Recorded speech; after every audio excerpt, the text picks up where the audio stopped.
Escándalo de sobornos en el Parlamento Europeo. Una de las vicepresidentas, la eurodiputada griega Eva Kaili, fue inculpada y encarcelada este domingo en Bélgica en el marco de una investigación sobre corrupción vinculada a Qatar. Con esto comenzamos nuestro informativo. Los saluda Silvia Cabrera desde Berlín. Bienvenidos a DW Noticias. Titulares.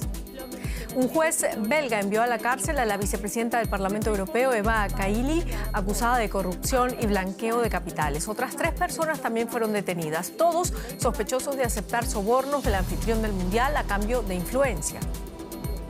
En Perú, el nuevo gobierno encabezado por Dina Boluarte se enfrenta al reto de la lucha contra la corrupción, con poco peso político y un parlamento en contra, además de fuertes protestas en distintas ciudades del país a favor de Pedro Castillo.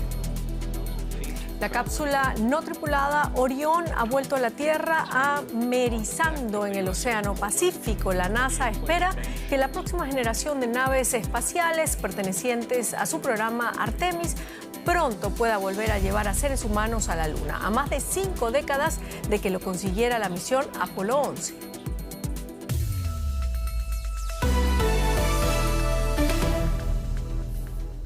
Comenzamos. La vicepresidenta del Parlamento Europeo, Eva Kaili, ha sido detenida e imputada por cargos de pertenencia a organización criminal, corrupción y blanqueo de capitales en el marco de la investigación sobre presuntos sobornos de Qatar a personas que pudieran influir en la toma de decisiones de la Eurocámara. El caso podría tener relación, según diferentes fuentes, con la propuesta para dejar de exigir visado a los cataríes cuando viajen a la zona Schengen. El gobierno de Qatar lo niega. La investigación prosiguió el domingo en las dependencias del Poder Judicial belga, en pleno centro de Bruselas. Por la tarde, las autoridades informaron que hay al menos un acusado más y que se registró la casa de otro diputado. Hoy se emitieron 4 órdenes de detención. Entre los detenidos se encuentra la eurodiputada griega Eva Kaili. Previamente, el Parlamento Europeo la había cesado de todas sus funciones y responsabilidades como vicepresidenta con efecto inmediato. Debemos averiguar quién estaba implicado, qué quería Qatar de estos diputados y qué hallan las autoridades belgas en las próximas semanas y meses. Al margen de las investigaciones está la cuestión de cómo debería actuar Europa a nivel político con el presunto sobornador Qatar. En las próximas semanas, el Parlamento Europeo quería allanar el camino para que los ciudadanos de Qatar puedan viajar a la Unión Europea sin visado. Tenemos que asegurarnos de que este proceso no se haya visto influido por la corrupción, pero también debemos asegurarnos de que este intento de atentar contra la democracia tenga graves consecuencias, y eso incluye no conseguir la liberación de los visados.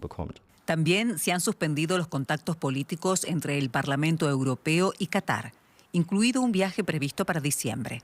El gobierno del Emirato, por su parte, rechaza las acusaciones de soborno y asegura que respetan las leyes internacionales.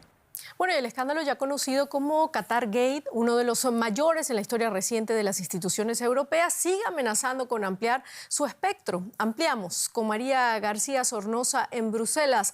María, hay 4 detenidos, pero la socialdemócrata Eva Kaili es la implicada de mayor rango en este caso. Su padre ha sido interceptado cuando huía con una maleta llena de billetes. ¿Cómo avanzan las investigaciones? Sí, Silvia, como dices, hoy se han producido las primeras 4 detenciones en esta macrocausa de presunta corrupción entre Qatar y el Parlamento Europeo. Una de las detenidas es la actual vicepresidenta de la Eurocámara, la socialdemócrata griega, que por cierto sorprendía hace unos días en un discurso en el Parlamento Europeo en el que se refería al país del Golfo como un Estado a la vanguardia de los derechos laborales. Los cargos que se le imputan son muy graves: corrupción, blanqueo de capitales y organización criminal, y es que durante las redadas se han encontrado hasta 600.000 euros en efectivo. Las investigaciones continúan en marcha, por lo que no podemos descartar nuevas detenciones en los próximos días. Y esta situación hace vaticinar una fuerte tensión en el plenario del Parlamento Europeo que comienza el lunes en Estrasburgo. ¿Cómo afectará esto esa reunión? ¿Existe el miedo a que el escándalo pueda salpicar a más miembros de la Cámara Europea? Sí, sin duda este va a ser el tema más candente de la última sesión plenaria del año. Mañana los socialdemócratas, familia política a la que pertenecen la mayoría de los acusados, tienen una reunión de grupo para ver cómo proceder, que se prevé muy tensa, pero sobre todo todos los ojos van a estar puestos en esa resolución para la liberalización de visados a los cataríes. Hay grupos como los Verdes que ya han reaccionado y han dicho que van a votar en contra. Sin duda el escándalo marca un punto de inflexión en la Unión Europea, que arrastra un historial complejo en su falta de control de transparencia o en su relación con los lobbies, con los grupos de presión, y es ya también una bofetada a la imagen y a la credibilidad de la Unión Europea y de sus instituciones en un momento además de auge de los populismos euroescépticos y con la vista puesta ya en esas elecciones europeas de 2024. Muchísimas gracias, María García Sornosa, desde Bruselas. A vosotros. Y hablamos ahora de la guerra en Ucrania. Moscú ha reforzado sus tropas en el este del país, donde se libran duros combates. Tropas ucranianas han logrado recuperar varios asentamientos que las fuerzas rusas habían tomado al principio de la guerra. En Kharkov, investigadores ucranianos de crímenes de guerra reúnen restos de armas rusas utilizados contra civiles con la esperanza de encontrar pruebas para sus pesquisas. Es un cementerio diferente. Una gruesa capa de nieve cubre estos fragmentos de metal, colocados uno al lado del otro. Muchos son responsables de los muertos en el conflicto. Una imagen sombría de la intensidad de los ataques rusos a la ciudad de Kharkov desde el comienzo de la guerra. Los investigadores ucranianos recogen cada fragmento como prueba. Sospechan que Rusia utilizó bombas de racimo contra civiles y construyen un caso para llevarlo al principal fiscal para crímenes de guerra. Espero que nuestros hallazgos se usen ante la Corte Penal Internacional. Las fuerzas rusas bombardean Kharkov desde hace 9 meses con artillería y misiles, matando e hiriendo a civiles y destruyendo hospitales, escuelas y hogares. Ucrania denuncia que zonas periféricas de la ciudad han sido atacadas de nuevo, ataques que golpean barrios residenciales. Aquí solo hay campo y casas privadas. Ni siquiera contamos con un supermercado o una escuela. No entiendo por qué atacan aquí. Vecindarios como el suyo no solo temen los misiles en el aire, sino también en tierra los restos de las bombas de racimo. Un informe de la ONU destaca que tanto Rusia como Ucrania han hecho uso de esa arma, cuyo empleo prohíbe una convención internacional por su mortalidad entre la población civil. El nuevo gobierno peruano, encabezado por Dina Boluarte, se enfrenta al reto de la lucha contra la corrupción, pero con poco peso político y un parlamento en contra. Pese a sus continuos llamados al diálogo, pequeños grupos en distintas regiones del país han protagonizado protestas y manifestaciones a favor de Pedro Castillo, que se ha negado a someterse a exámenes médicos, por cierto, mientras permanece detenido en Lima.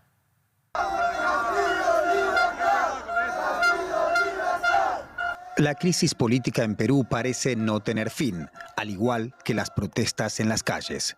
Tras una semana convulsa en la que el ahora expresidente Pedro Castillo quiso disolver el Congreso y terminó siendo detenido, acusado de intento de autogolpe de Estado con el fin de aferrarse al poder, su vicepresidenta fue designada a cargo del Ejecutivo. Dina Boluarte, la primera presidenta peruana de la historia, juramentó el sábado a su gabinete, con el que pretende calmar las aguas en el país andino, una medida que no parece cambiar las cosas. Eso ha sido una violación a los derechos humanos, a sus derechos humanos del presidente. Todos lo reconocemos acá y estas personas que estamos acá exigimos su liberación y que él vuelva a Palacio. Hemos votado por Pedro Castillo y queremos que nuestro voto se respete. Queremos que nuestro voto se respete, que regrese Castillo. Boluarte, la sexta mandataria de Perú en 4 años, dice que cumplirá el mandato de Castillo hasta julio de 2026, pero el viernes no descartó celebrar una votación presidencial anticipada, una demanda clave de los manifestantes que siguen bloqueando las carreteras en todo el país. En Italia, 3 mujeres fueron asesinadas hoy a tiros cuando participaban en una junta de vecinos en Roma, en un bar de la periferia. Una de las fallecidas era amiga personal de la primera ministra Giorgia Meloni, que ha expresado su deseo de que el peso de la justicia caiga cuanto antes sobre el agresor. El hombre de 57 años fue reducido y arrestado tras el tiroteo, que dejó a otras 3 personas heridas, una de ellas de gravedad.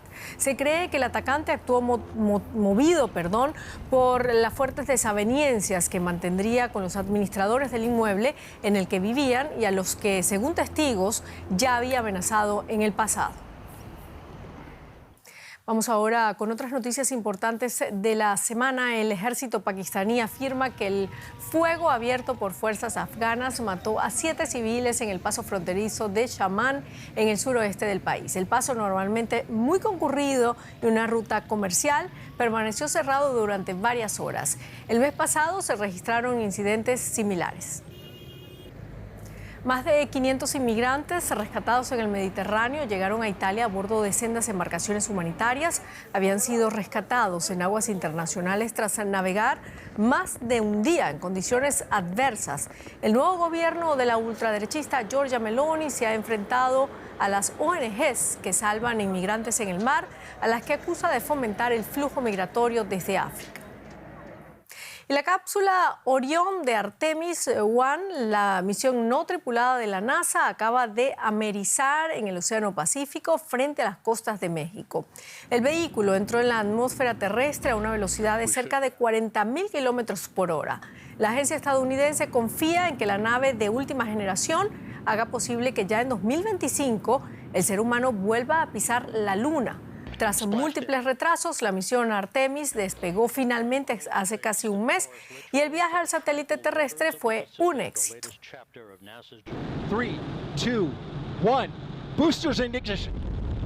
And liftoff of Artemis 1. Así despegaba el cohete más potente del mundo del Centro Espacial Kennedy en Florida. Era la primera vez en medio siglo que la NASA lanzaba un cohete capaz de transportar humanos a tanta distancia de la Tierra. Después de alcanzar su órbita hace 3 semanas, el cohete liberó la cápsula Orión. Esta vez Orión transportaba una tripulación simulada de maniquíes durante su viaje alrededor de la Luna. El objetivo de la misión lunar Artemis 1 es enviar astronautas a la superficie lunar para establecer una base permanente durante la próxima década que servirá de estación intermedia en futuras misiones tripuladas a Marte.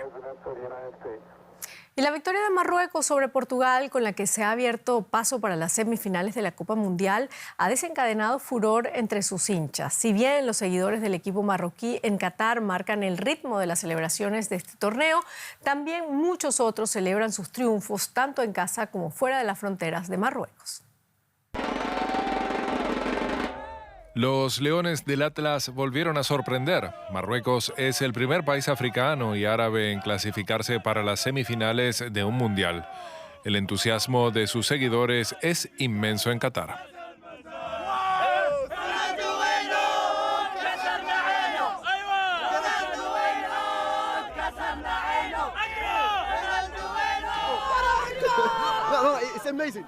Es increíble porque nadie contaba con que Marruecos llegara a semifinales. Somos los mejores. Grité tanto en el estadio que me quedé afónico. ¡Qué partido! Estoy deseando que llegue el próximo. Es increíble. No contábamos con que jugasen así. No contábamos con que llegaran a semifinales. Pero ahí están, y quién sabe. En Marruecos la afición copó las calles.